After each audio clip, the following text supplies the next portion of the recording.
For anyone joining us this evening, good evening. We will be starting our seminar on getting the most out of networking in just a couple of minutes' time. We'll just wait for a few more people to join us.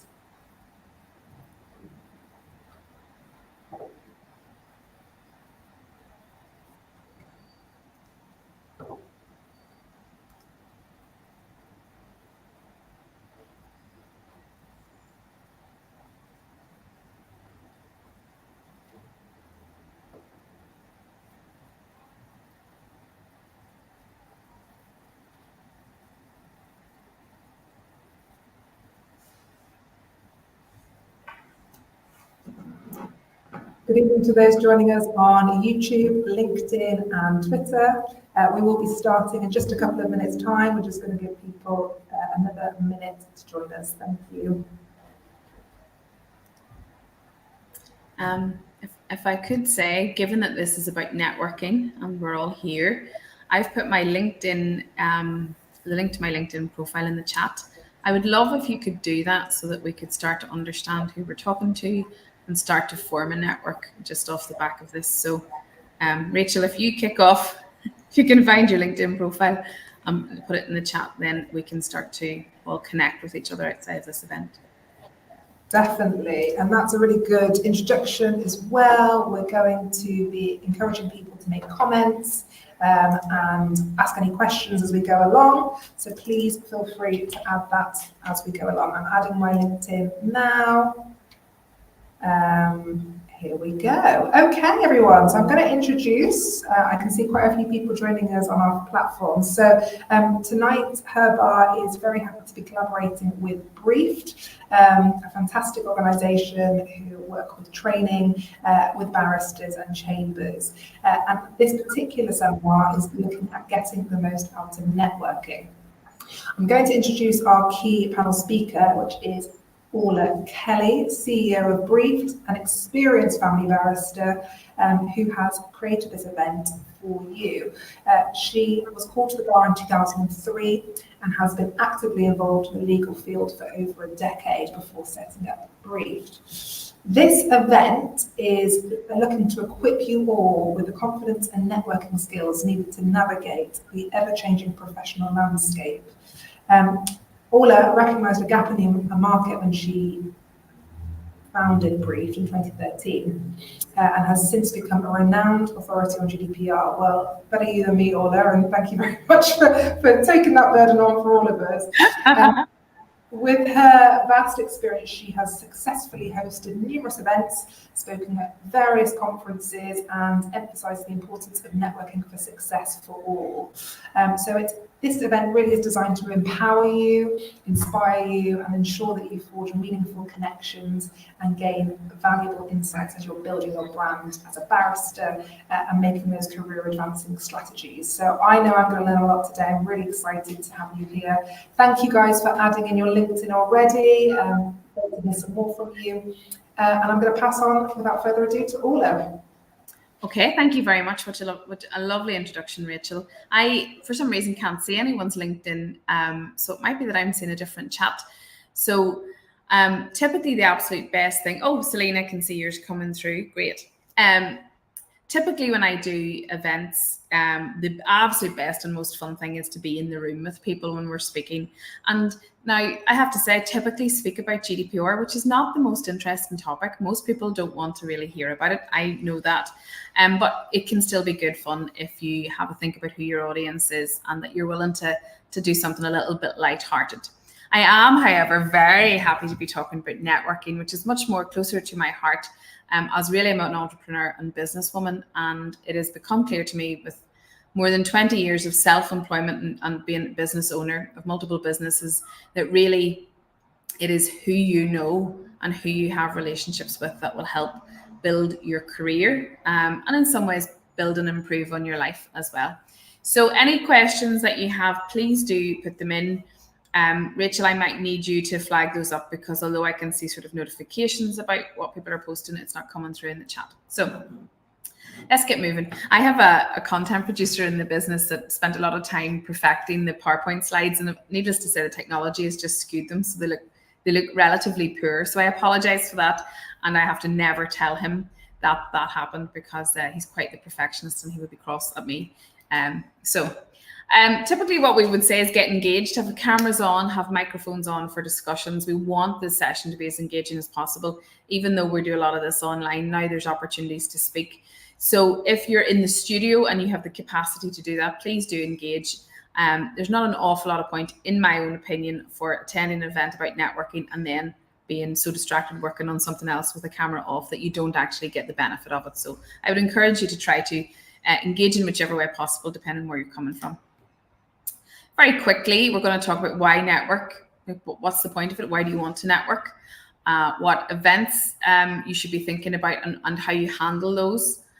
What events do for you, how to develop a plan. This is something that I wish I'd known 20 years ago. It's probably the key thing to take away from today.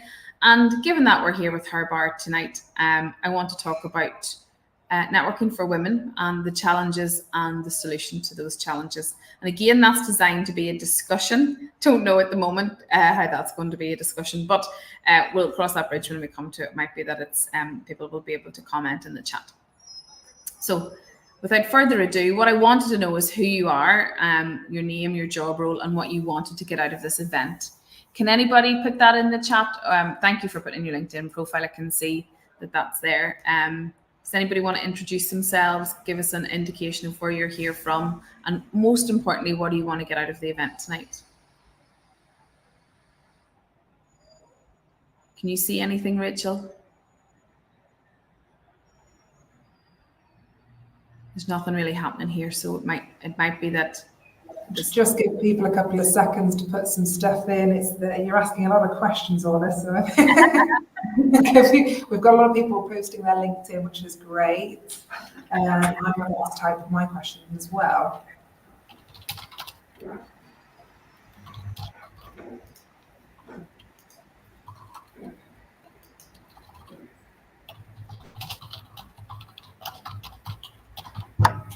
Okay, so let's have a look here. Question.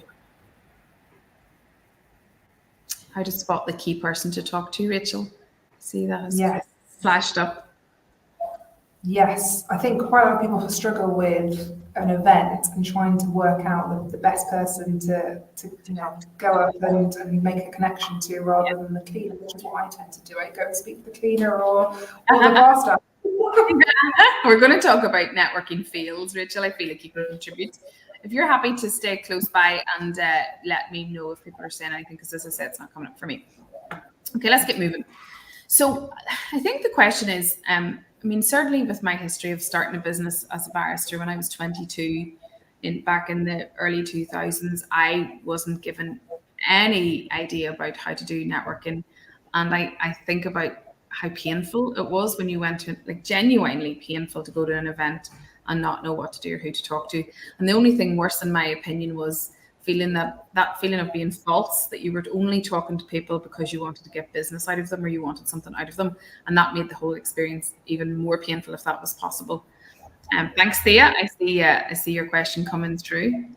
And so I think I wanted to break this down and go back to basics. So for everyone, we as Briefed, to tell you a little bit about Briefed and myself, because that will probably help inform you as to the content. I became a barrister about 20 years ago. I worked as a family barrister in Belfast, which means owning your own business. And we don't have the opportunity to have clerks here. You have to actually generate business and new cases yourself. Something that I think Rachel and I have talked about, and how I wish that I'd had the opportunity to have clerks when I was at the bar. And then I moved on from there and started a company called Briefed, where we essentially provide both compliance advice and training, but including e-learning to significant amount of the bar in England and Wales, and to law firms as well. And that training is GDPR, it's cybersecurity, it is pupillage training, it is what is the bar. We've got some introductory stuff for very young barristers or pupils. All towards anti-bullying and harassment training. There's about 16 modules specific for barristers and law firms as well, and barrister chamber staff. And one of the modules that we have developed recently is strategic networking, particularly for the bar. And this was really interesting. We developed it in conjunction with Bernard Savage from 10 and a Half Boots. You should look him up and connect with him. He's a great guy. And what it did was essentially, it was a process that identified to me the things that I had done right accidentally through my 20 years as a career, but other things that I really wish I had known. And so the first thing that you need to understand is the value. If I had understood 20 years ago how much value exists in a network and what it can do for you, I would have been much more focused in genuinely investing time and effort in growing that network rather than accidentally growing it. And so to me, what you want to think about is that a robust network provides a community of support that connect you to others who may offer guidance or introduce you to opportunities. And so we're going to talk about some of the reasons why you might find it beneficial to network, but it really is intrinsically a foundational piece that you need to do if you want to accelerate or elevate your career in some fashion. Because really it's essentially people that make that happen for you. And so that's it. So if I was to say why 5 reasons that you might want to think about networking. If you own your own business, if you're a barrister and own your own business, you may wish to get new business opportunities. And so that would be, for example, you're just new and you want to get on your feet, you want to get some new cases. So you want people to brief you. And whilst you have clerks that help do that, you are essentially the product. You need to present yourself, and people will speak to your clerk about briefing you if they have been impressed with you potentially and have met you at an event. So that might be a business opportunity. It might be that you're further on in your career and that in reality you want to apply to be a KSC or you want to apply to go to the bench. But to do that, you need to have evidence of having worked on a certain level of case. You've done a certain amount of advocacy, you've worked in certain courts, it has been a certain amount of gravity around the cases that you're working on. And so it might be that you've got a decent practice, but you need to elevate the quality of the work that you're doing. And I would see that as the new business opportunity that you might be able to improve by networking. If you're employed, to me, it might be that it's a new role.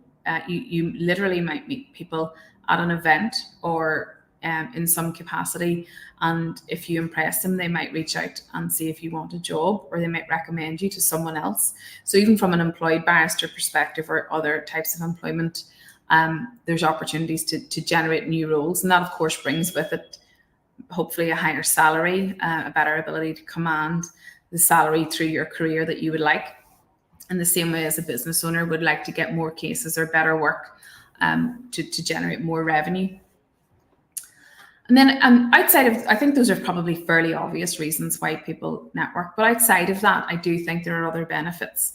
The first one I find is that you get new ideas, that you're out and you're talking to people inherently in the same industry, you're connected to them somehow, but they perhaps work differently or have a different viewpoint, and you get to find out what's working and get some new ideas. That works for me. I love going to events because I come back to the office and say, oh, I've got a new idea about a new product that we're going to develop. My team aren't keen on me coming back saying that because it usually means a lot of work for them. But that's where you can get inspiration and ideas about how to do things. The other thing I think that can be overlooked is the ability to essentially create a network. Means you're creating somewhat of a supportive community. And it might be that you have a very close network of people who turn into very, very good friends that are there for you through life, which I have from my time at the bar. Or that you have people that are slightly less connected to you. They're not best friends, but you could call them if there was a problem, or if you needed advice, or if you needed support. And so network isn't all about new opportunities or more money. It might be that you're building relationships that are there as a support network in the event that you might need help with something. Whether you need to know something new or you're going through some kind of a crisis and you need other people's support and advice around that. Overall, I definitely see networking as building a pathway to your future, whether it's the new ideas, the new job, the new business, or the support that you might need. You should be thinking about networking as a key foundational piece to building your pathway to the future. And certainly, hopefully, those sort of 5 pillars will identify to you oh, well, actually networking is not just something that my clerk wants me to do or that I think that I should do, but I don't really want to, that you start to move towards going, oh, this is a really good use of my time. Because of course, networking, I think, always feels like it's outside of work for the most part. That's what it feels like to me, that it's something extra that I have to do outside of my main job. And that then, as a mother with two very young children, that it seems to me on occasion that I really have to try to balance that. And we'll talk about that a little bit as time goes on. So what I want you to do, the first thing to take away is to go, actually, this is something inherently important to my future, and it deserves time during my working day to be invested in, for me to plan this and to develop this. And it's a lifelong practice. This is not something that you can do in the next 2 to 3 months and be really great at it and then you're finished. This is you setting up a practice for life that will reap rewards for you, in my opinion. Any questions so far? Anybody want to say anything? Rachel, anything coming up before we move to the next slide? Yes, I was on mute. Okay, we do have some questions here, so I'm going to add them. Some introductions. So we have Andrea, an immigration barrister, how to network in a way that feels natural and organic. And then a really good question from Celine as well. What is the best way to start a conversation during a networking event? So similar tone, how do we kick off a conversation? Those are good questions. I'm going to write these down so that I can talk about them a little bit later on whenever it makes sense in the presentation, but keep them coming after each slider. So I'll stop and pick up any more that are going. Thank you. Something that I want to say about events is this. Events, even just the two questions there from Andrea and Celine, how do you network naturally or organically, and how do you start a conversation? Almost even I'm very good at doing this and quite naturally sociable individual, but you say there's an event with 200 people you don't know, it makes you feel tense and awkward, I would describe it as. And so those are great questions about how to do things naturally. So I'll come to those in a second, but just working through this. Again, trying to focus on the goal and the reason why you're doing it is helpful, because if it feels like you don't really want to do it, then everything becomes more awkward. But if you can see that you're going to achieve something, it's worth you pushing through that awkward barrier and trying harder. So events are an ability, number one, for you to increase your visibility, to stay on the radar by being seen, meeting new people and getting introduced to new people. And so what I find now is I'm, really probably into the second half of my career. When I go to an event, I'll inevitably run into somebody that I know, and I'll have met them in a past life. It now feels like on occasion, pre-COVID, or when I was practicing at the bar, there might have been a solicitor that instructed me, or they're a client of mine from Briefed. And it's so lovely to be able to meet them. But inevitably, somewhere off the back of those conversations, I'll get a LinkedIn message or even a text to say, funny that I was talking to you, I actually need to get advice about GDPR, or we need to roll out some learning on a certain topic.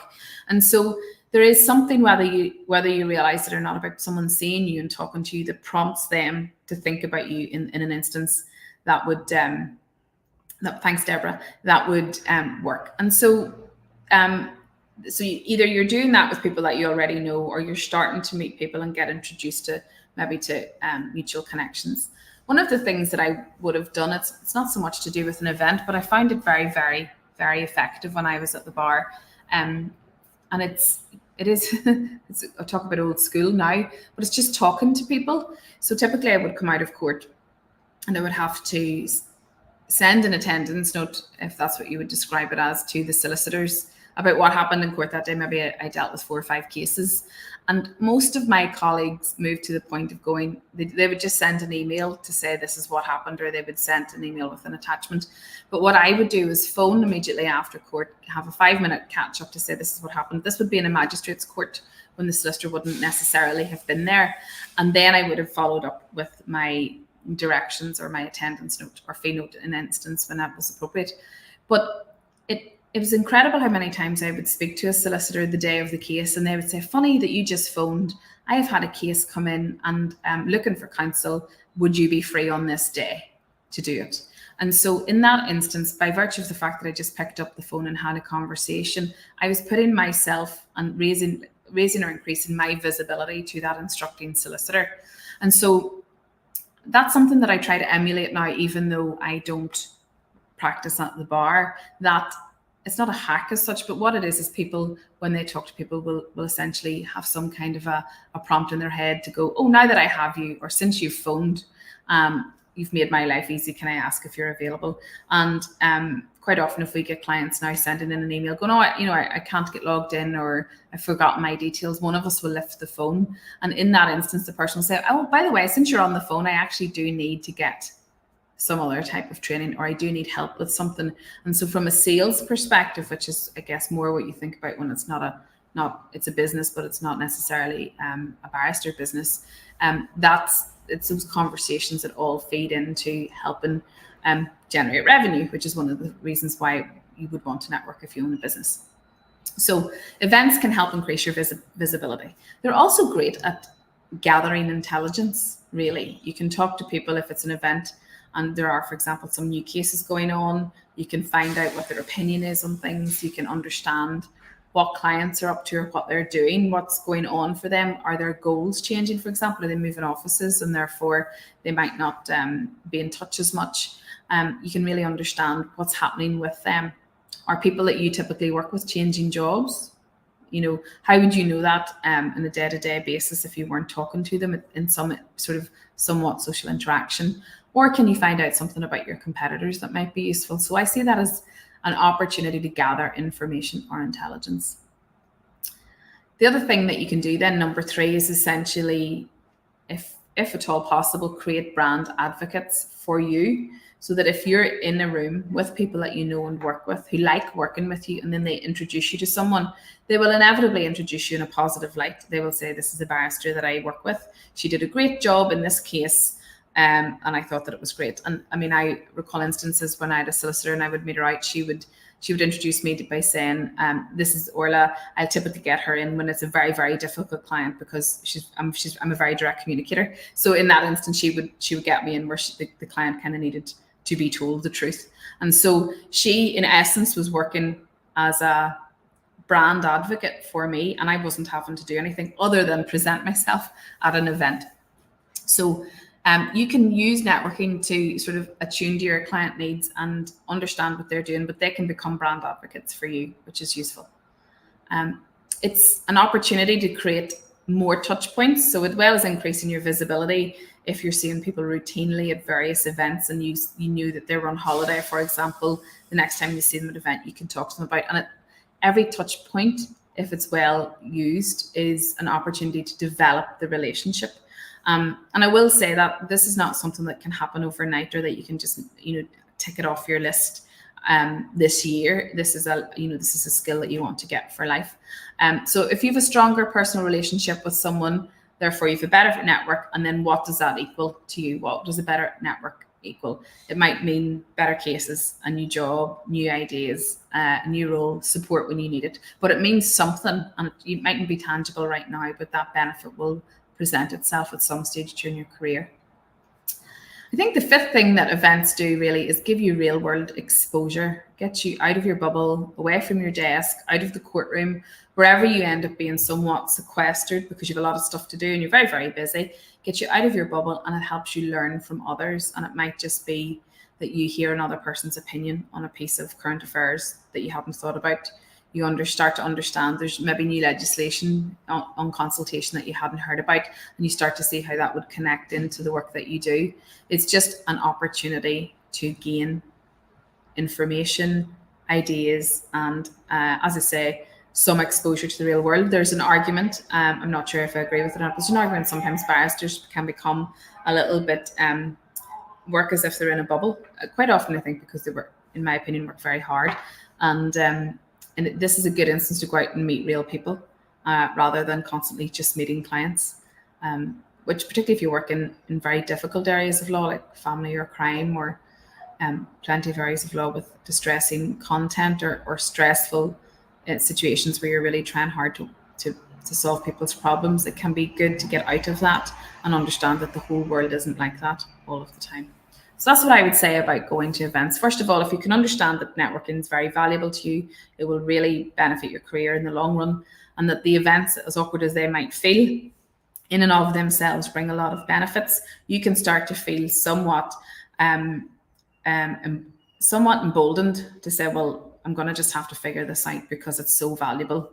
And not everybody, in fact, an awful lot of people don't do it very well. So, you know, you've an opportunity to outperform your competitors here in a way that you mightn't be able to at court, on the basis that everybody is expected to be a brilliant advocate and a brilliant barrister, but you might be able to be a very good social networker, and that in that case will get you ahead of the game. Rachel, how important is it to do current awareness research before an event? I guess that depends on what you mean. I do think that you should go into an event well informed, but the research that I would be thinking about is who's going to be there, who do you want to talk to? So a couple of things that have been mentioned. Andrea, I think it was how to network naturally or organically, or how to start a conversation, which I think possibly was Celine that asked it. To me, the best thing to do is to not talk about yourself. It's probably the easiest thing to do.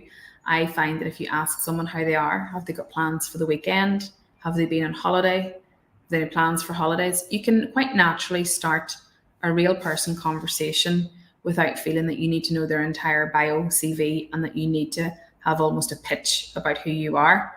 Now, you do need to know how to describe what you do effectively in a line or two to get that across, and it's worth practicing. But for me, the way to develop relationships with people is to be interested in them and not less interested in what they can do for you.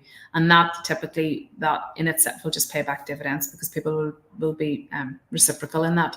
And so some of the things that I do, as I say, what have you got plans for the weekend? Are you going on holiday? So it's not, I don't go into an event hoping that I can demonstrate my expertise in GDPR and desperately hoping that they don't know more than I do, which can of course happen. And I go much more sociable than that, and create a rapport which is based around things that everybody does and that you're on fairly safe ground. So that's what I would suggest in that case. Start normal conversations. Now, what I want to do is have a good conversation about what we would describe as networking fields. What would you say the networking fields are? So, Rachel, any questions there before I move on to this section? An interesting point here. Well, a couple of points. So we've got one from Zelda. General overview of networking, particularly for those at an earlier stage of our careers. That's linking into my networking fail, which when I was trying to get pupillage, I went straight up and said, I think I said something really inappropriate actually, like, oh, I hear that you have 5 kids and you've also done so well at the bar. How did you manage to juggle it? And I think maybe that's just going in a bit too personal, a bit too quick as one of my fails. But how can you kind of combat those nerves a little bit when you are at an earlier stage and you probably don't have that much to this stage? What do you think? It's so easy to make mistakes, but I think you just have to learn from your mistakes. I don't think that you can do it perfectly. I guess try to go in personal, but not too deep. A big networking field that a lot of people do is hang out with their friends. So ultimately, they're kind of wasting that time. Or, as I have done, spend time speaking to the receptionist and the person that's hanging up the coats, and I quite enjoy that. That's not particularly difficult, but it's not very strategic in terms of networking when there's people in the room that I should be trying to find. Some people drink too much. Absolute big fail. You should really think about, to be honest, unfortunately, not drinking at all or very, very little, because you should see it as an event and you should see it as work in some instances. One thing that I think is very important, and it's not something that I did in the early days, was find out who's going to the event. There are various ways to do that, if at all possible, and figure out who you want to talk to. So at least you can recognize them. So I know there are some, because when we were developing we have a strategic networking module, and we spoke to senior clerks about how they network, and they are really, they know how to do it. They literally, if they're going to an event, print out all of the attendees beside their photographs, and they distribute them, if they're very good, to the barristers in their team that are going, and say, these are the people that are here that I need you to talk to. You don't need to talk about anything in particular, but you need to, they're good clients of ours and you need to talk to them. And so that's preparation before an event, and that's very helpful. I've been invited to a Women in Business chair event on Friday. It's a dinner. And so as soon as I got the list of who's at my table, if I knew them, I reached out on LinkedIn to say, looking forward to seeing you again. If I didn't know them, I reached out to say, we're at the same table, I'm looking forward to meeting you. And they've all come back the same as that. So I'm linked on LinkedIn, and I've already broken the ice before I've gotten there. And I've done that in other instances as well. If it's someone that I wanted to talk to, I've just kind of broken the ice, go, I see you're going to that, and be good to meet up. And it might be that you actually don't even manage to meet up on the evening, but you've already made that little connection. So you might be able to do something. So if I was to set my networking fields, where it would be talking to my friends back in the day, as opposed to people, as opposed to meeting new people, I guess is the better way to put that, and then not preparing for it and not having any plan, just not knowing what I was going to do at all. Some fields that you might need to think about. I don't know why this text is overlaid. The technology is just doing that itself. But you do need to think about the fact that first impressions last. Your appearance, your verbal and your non-verbal cues, all of these things create a perception of who you are as a person and who you are as a professional. So you need to think about, are you looking the way that you want to look? Are you talking about the topics that you want to talk about in a way that is reflective of your views and personality that you're happy to stand over, rather than perhaps getting dragged into conversations that are controversial, that would cause problems. I think I heard, it's strange what can cause problems. I heard a clerk say that she found it very difficult because she was out with a barrister at a networking event, and the male barrister kept going on and on about someone's tattoos and how he thought tattoos were really unprofessional, and on and on and on about these tattoos, and not understanding that the person that he was talking about it at the table, and the person that he was talking about really was one of their very good instructing solicitors, and that solicitor did not brief that set of chambers ever again. And so that was one person in a set of chambers with his own view on something, and one would say probably an unprofessional way of interacting with people actually caused problems. So I think the thing about networking is that there's a lot to learn, but you don't want to cause too many problems on your learning journey. You want to build rapport. I think that when you're talking about starting a conversation and networking naturally or organically, the point is that you're building rapport, you're building a relationship with people. It's not, I'm not sure this is the right phrase, but it's not wham bam, thank you ma'am. It's, you can't go up and go, how can you help me get pupillage? You just can't, that's not it. It's building a relationship and being a nice, smart person to talk to, that you're enjoyable. It's not an exchange of a business card. You have great conversations, but you want to follow up on them and focus on the person, not on yourself, I think is the best thing to do.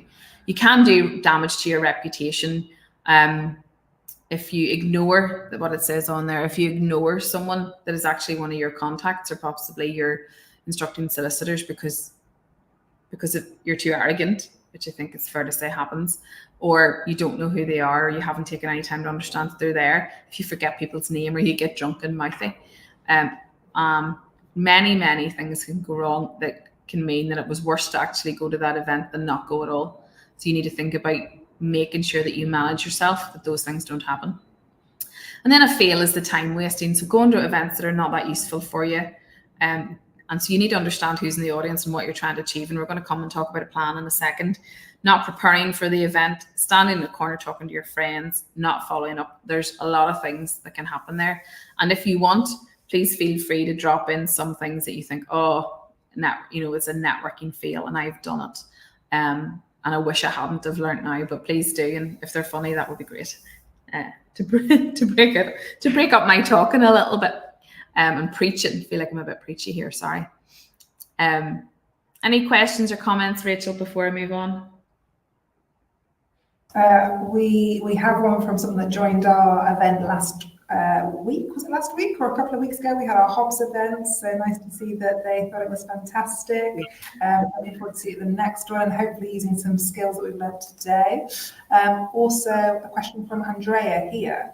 Given that it's a work-related event, would you advise people to stay clear of anything personal, and how much personality should you show? I think this is a really good point and something I was thinking about.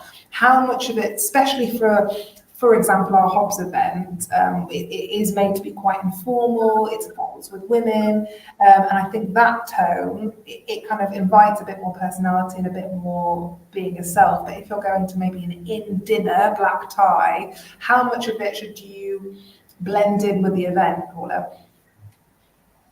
That's a really good question, isn't it? And I don't think that there's a right answer. I think there's something about being true to your own personality, because that's the way that it'll feel most natural. I certainly have back, when I've been at benchers dinners, you're really quite young and it's intimidating, and they typically set you with a high court judge and someone else very important, and then a couple of much younger people. Recall trying to have conversations and not always feeling like it was going that well.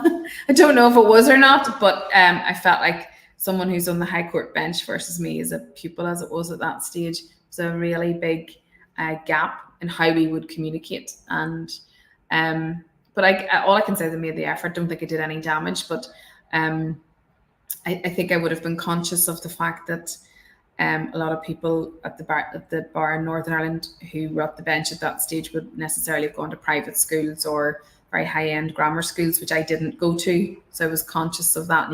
And that, also they were probably from certain parts of Northern Ireland that were what we describe posher than others. And I was from the countryside, and you can tell that from your accent. And so you're conscious of those things. But I think overall you just have to have some confidence and comfort in your own skin. But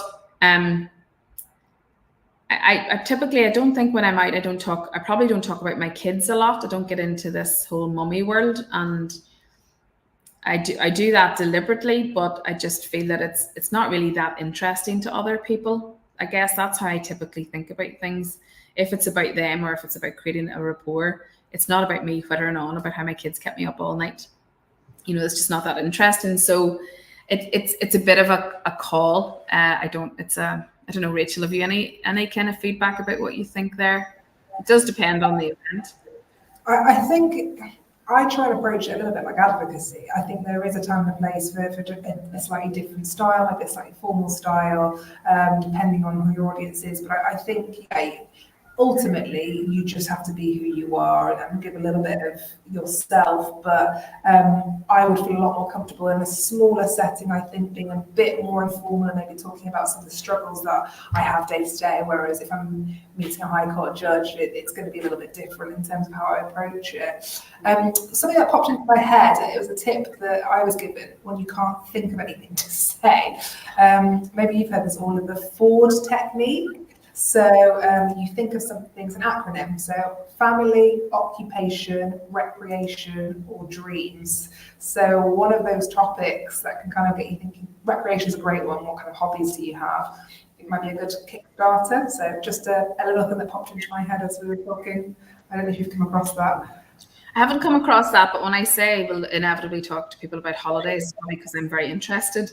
And almost everybody's very interested in their holidays, and you can get a lot to talk about there. So that doesn't feel like I think, right, remember to ask about their holidays. It will come quite naturally to me, and then I'll enjoy the conversation.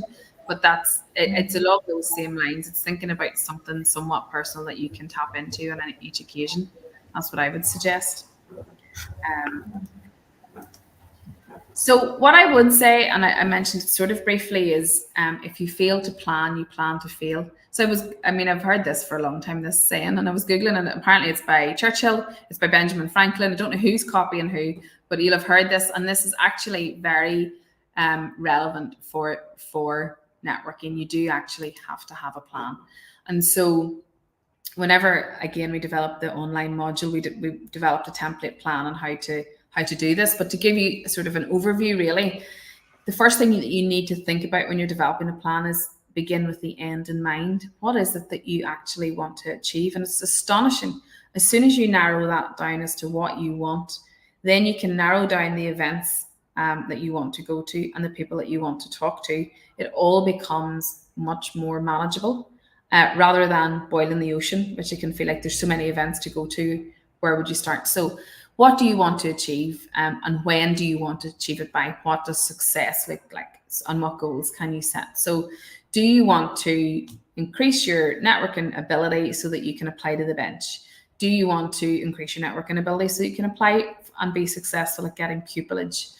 Do you want to increase your revenue in your, the money that you make, revenue in your business by 10% or 20% or 30% by a certain time? I think, again, and it's probably a topic for a different event, talking about money and women talking about money. But if you run a business, which you do if you're a self-employed barrister, then it's okay to want to understand what your money goals are there. And that might be one of them. So I would say list those out and think about where are you now. So that's number 2. Well, think about where are you now in terms of, and where do you want to go? What's your goal? But number 2 is, we kind of say, history is a great predictor of the future. If you can understand, for example, where your cases are coming from, this can help you inform a networking strategy. So if you know, well, these things work for me already, it's not about doing things completely differently. It might be, how can I scale that? How can I do that more often? How can I speak to more of these people? Or it might be that I'm doing a lot of networking and actually none of it's working. So it's really going back to basics and go, why would that not be working? Is it how I behave when I'm at a networking event? Is it how I prep? Is it the type of events that I'm going to? It's really examining what you're doing and with a critical eye. And so what I would say is then take a multifaceted approach to find out what your plan is. So if you know what your goal is and you know what works well, then you might want to go, well, what else can I do? I would speak to clients and find out where they're hanging out. What are they going to? What's important to them? It's being a bit brave. If you have any unhappy clients, it's worth talking to them too and finding out why they're unhappy and seeing if you can rehabilitate that relationship. If you've got a clerk, they're obviously the perfect person to talk to say, where should I be going? What should I be doing? I think most clerks would be happy to help you with that. My understanding is, I don't know if I have any in the audience today, but in reality, they are almost begging barristers to not only network, but to network well. And so if you go to them and say, please help me with this, they would find that much easier than having to pull teeth and get you to do it. Or if you have a manager of some description and you want to get their advice as to what you could be doing. Most people are happy to give advice. I often open it with, I'd really value your opinion. Could you help me? And almost everybody's happy to give some advice. You probably have to take it with a wee pinch of salt on occasion. But and even just use Google to find events that match your target audience. But yeah, there's a lot of events in the law world. There's so many of them that it definitely, you'd almost need to slim them down rather than find more, I would almost suggest. Then what I would say is write a plan. Actually sit down at your computer or with pen and paper and write the plan. I'll see if we typo there. And say, this is my goal. This is where I am now. This is what I want to achieve. And this is how I'm going to do it in these months, in the month of November, December, January, February. These are the events that I'm going to attend. This is the type of person that I want to talk to. And I'm going to do research in advance of each of them to find out who's going. And then once you've got your plan, what you need to do is go to your events and review it. Update your plan each time you attend an event with what the outcomes were, and do you need to tweak anything that you're working on. And I like this, if you haven't heard of it, use what worked well or even better if. So I find that particularly when I'm working with my team to go, what worked well at that event? And we can go, these things worked really well. And rather than go, what didn't work well, we look at it from an even better if. That event would have gone even better if. And then that identifies constructive steps that you can take to do better the next time. And really, you should do this after every event. And it might be, what worked well is I knew who was there. I had kind of looked at their LinkedIn profiles to remind myself what they looked like. It would have been better, however, if I'd reached out to them in advance. So even better if, and I'll do that the next time. Or if I'd arrived earlier or hadn't drunk so much, whatever those things might be. And then what you should do is every year you should be looking at your goals and saying, right, well, last year I set a goal to increase my revenue by 10%. Did I meet that? What would the goal be this year? Last year I wanted to find 5 new instructing solicitors. seems a lot, but say 5 new instructing solicitors from these types of firms. Have I had any briefs from people like that, or have I at least started those relationships? And then what do I want next year? So it's what keeps saying, it's a pathway and a practice through your entire career. It's not something that you just do once. So as I say, our module contains more information on how to do that, and a template policy, or not a template plan to help a bit with that. But that's the overview there. Is it too late to follow up on contacts that I've made? Should I be contacting them the next day? I think the next day on occasion might seem a wee bit planned. Desperate. You can say desperate. Sorry, I can't think of the word. I'm losing it here. I've been working all day. I think it depends on the conversation. If you were chatting away to someone and they were away home to watch something on TV that you were also going to watch, I think it would be perfectly okay going, did you watch The Crown, or did you do it? That makes sense. If you're sending out just a general thing, it feels a wee bit more contrived, I think. And so, but I wouldn't, I don't think it's ever too late to reach out to somebody, but you might just have to have a reason for it. And listen, we met at this, I'm doing an event. I thought you might be interested. Do you want me to put you on the list to invite you to it? It doesn't matter how long ago it is since you've met that person. You just might have to think of a reasonable reason for getting in touch, other than how I met you and I forgot to follow up. So it's just thinking about it on a case-by-case basis. So what I want to do is have a great discussion on this. I'm conscious that time's tripping on, but it certainly feels to me, Rachel, tell me what you think, that networking for women, particularly as I've moved into an age where I have young children, is more challenging. And I was wondering what other challenges people are finding about that. And more importantly, what are the solutions, and how can we as women continue to build our network, but understand that at different periods of our lives, whether we have caring responsibilities or elderly parents or lots of different things, we feel. Do you agree that it's a bit harder? People agree? Anybody say yes? Put it into yes or no. Put it into the chat. Rachel can tell me. Is it harder for women to essentially carry out the traditional networking events, etc.? What do you think, Rachel? I think we talked quite a lot of our network about this. Two things keep popping up. So one is timing, especially if you have children or caring for adults. The idea of going to a networking event in the evening after doing a full day's work when you haven't seen your children all day puts people off straight away. And the second thing, I think in general, people have become quite a lot more antisocial. I think since COVID, they like being behind their screens, they like kind of doing it from home, and people are just a little bit more socially awkward. And I think, I don't know if that affects women particularly necessarily more than men, but I think as a global thing, it's a kind of getting over that hump almost of like, no, I need to go out, I need to show my face, and it is worth making these connections a little bit. Are a couple of issues I think facing the networking world.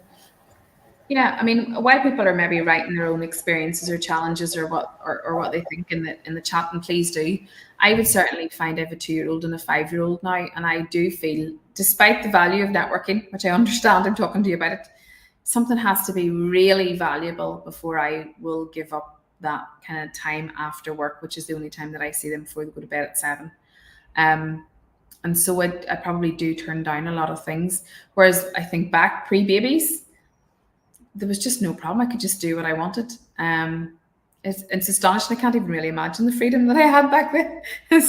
I'm sure it won't go to my head. Now, as it says, it feels like a boys' club when entering some spaces. Yeah, I think that it does. And then if they're all chatting about, I don't know, golf or rugby or something, and you can't just start talking about, I just got the kids down to bed. There does feel like maybe there shouldn't be a disconnect between the conversations that happen. And that's where sometimes it doesn't feel like you can be yourself. You almost have to move into an alter ego, that'd be fair to say, so that you don't make them uncomfortable or not want women in the group. So I think it's wonderful, obviously, what Herbar are doing and trying to successfully creating a network where women can talk and connect with each other, because of course some of the best support in my network and the most innovative people are females, and so hopefully we're all able to support each other. Any other thoughts coming through there, Rachel, from anyone? Imposter syndrome can make you feel like you have nothing to say.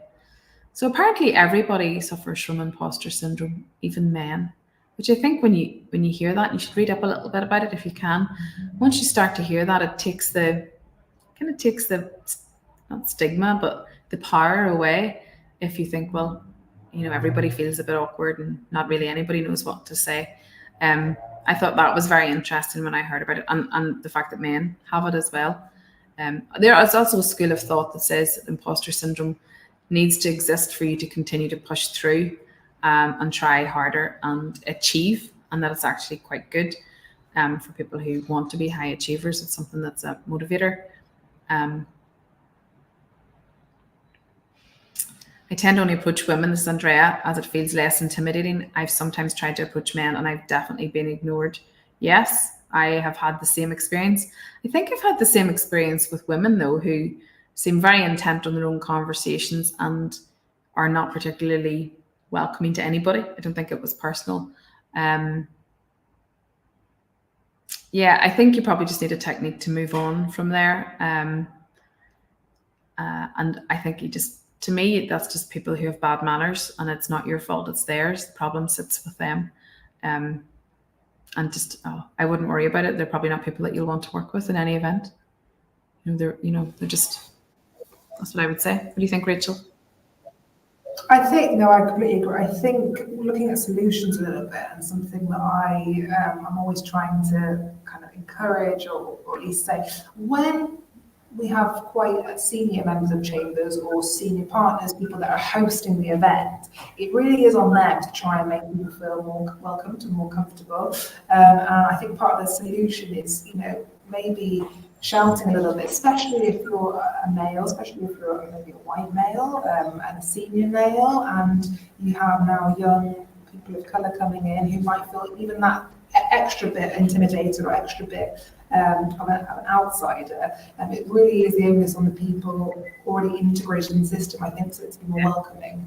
Is part of, I would say, a campaign that we really should be pushing at the bar in general. I don't like this attitude that you have to earn your stripes and push your way through, that sometimes certain areas can provide. The best networking events I've been to are the ones that are super, super welcoming, super inclusive. The host comes up and introduces themselves straight away. And maybe that's the approach that needs to be taken. I would agree. I would agree that makes a massive difference. And I guess that then there's some responsibility sits with us, all of us, to try to do that for people that might be more junior, say, for example, in the industry. I like to think that I do that. I will typically pull I hate to think of someone being left out or feeling awkward. It actually gives me the fear, probably because I have felt like that in the past. So I certainly will pull people in and introduce them. And that has it's a great payoff doing that. Why just help people, bring them into the conversation. It's not difficult to do. So if it's within your gift, I would certainly encourage you to do it. But how we get the guys to do a bit more of that, that's probably what we need to be figuring out. Leila, it can be difficult when you don't drink alcohol because events involve drinking and you don't want to appear unsociable.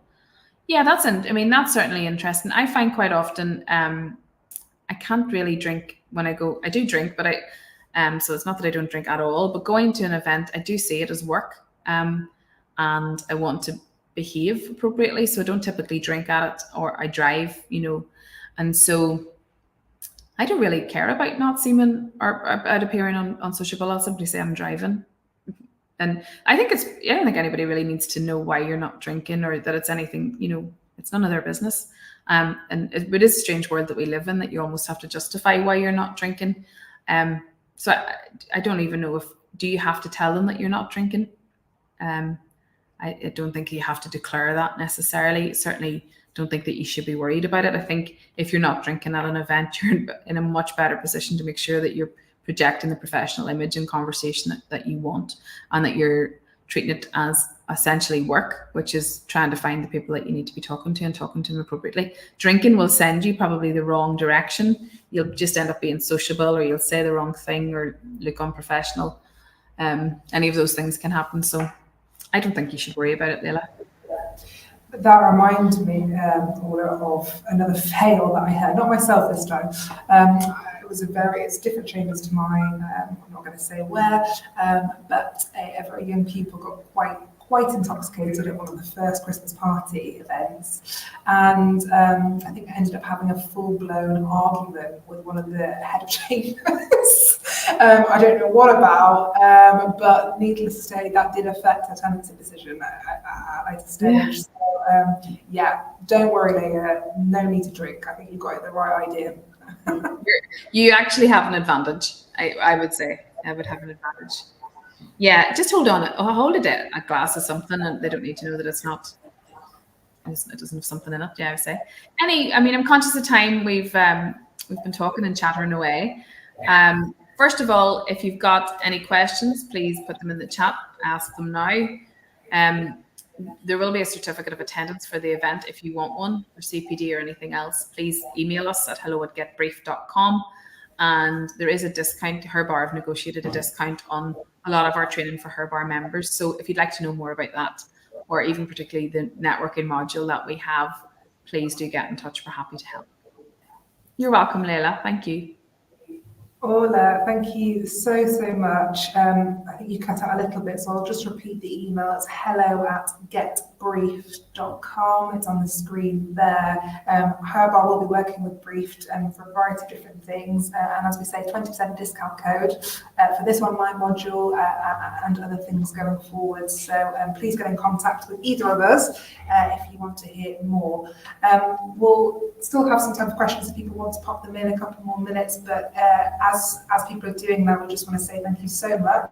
Really informative. I didn't realise that this was even CPD as well, so that's excellent. We can add those as the hours. And really encourage people to join our events in person, but also to take these tips moving going forward in order to build up their brand and network successfully. So thank you so much. We're getting a lot of thank yous, which I'll be putting on the screen as we go through. Thank you. And please add me on LinkedIn. I would love to connect with you there. Please do. Orlagh Kelly. Thanks, Deborah. Orlagh Kelly. Thanks, Sia. Brilliant. And Andrea as well. So I think that brings this session to a close. Thank you so much for joining us, everyone on our LinkedIn, Twitter, and YouTube channel as well. And thank you very much. Have a nice evening. We'll see you at the next one. Thanks, Rachel. Thanks, Naz. See you soon. Thanks so much. Bye-bye.